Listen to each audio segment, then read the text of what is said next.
So, which are those hysteroscopic procedures which use only glycine as a distinction media and they cannot use monopolar? It is a monopolar hysteroscopic surgeries. The traffic flow, as you see, so the patient in, patient out is only in the operation theatre, and the other disposables are on one end, and scrubbing and the staff personnel are on the one end.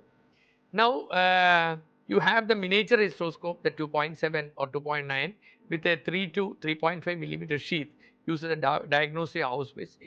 It is essential that you always measure the endometrial thickness, which is again an important parameter at the mid-luteal scan. In the